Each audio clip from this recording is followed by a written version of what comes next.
Block तरफ दिखाई 10 लाख टका आम मार्केट कम्प्लेक्स मैडम आसिक उद्घाटन कर पंचायत समस्त ग्रामवासी ग्रामवासी सहयोग मैडम सहयोग अच्छी मोर भी सहयोग अच्छी ये कम किपर पंचायत मानक पंचायतवासी उपकृत हे से सदा सर्वदा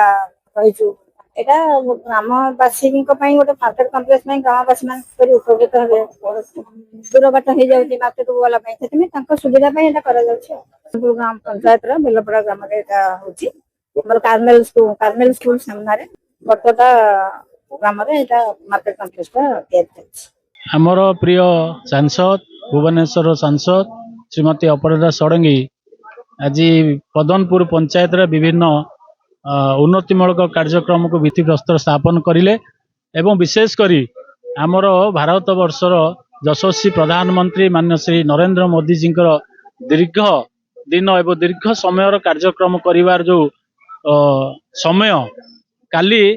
ता परिपूर्ण होईची एवं विगत दिनर जो प्रधानमंत्री थिले नेहरू ठारू काली गोटे दिन हो जोड़े दिन आज की जोड़े दिन अधिका होची तेणु से दृष्टि आमे भारत वर्ष को यशस्वी प्रधानमंत्री जो सुशासन देउछंती ता उद्देश्य से उद्देश्य आमे केवल पदनपुर पंचायत में आज सारा भारत वर्ष रे सामूहिक दीपदान एवं ठाकुर पाखे प्रार्थना करवा तांकर दीर्घायु कामना करवा लगी आज आमर सांसद महोदय एठी पदनपुर पंचायत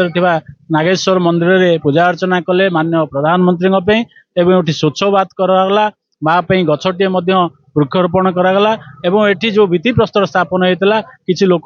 से संबोधित कले। भारतर श्रेष्ठ सांसद श्रीमती अपराजिता षडंगी महोदय आज पदनपुर पंचायत पादस्पर्श देइचंती सी मु जानी जोटी से पाद पकांती से अंचल सुनार परिवर्तन हुए आज से 71 लाख टंकार प्रकल्प थिला किंतु सी ताकू आडिशन करके 91 लाख टंका प्रकल्प आज से एटी फाउंडेशन लेआउट फाउंडेशन देकी जाइचंती 91 लाख टंका वर्धित करके 71 91 लाख ता सहित आमर यशस्वी प्रधानमंत्री उद्देश्य निरामय जीवन एवं निरोग जीवन पाई नागेश्वर मंदिर प्रांगण में प्रदीप प्रज्वलन करछंती आमर शेष टीम सहित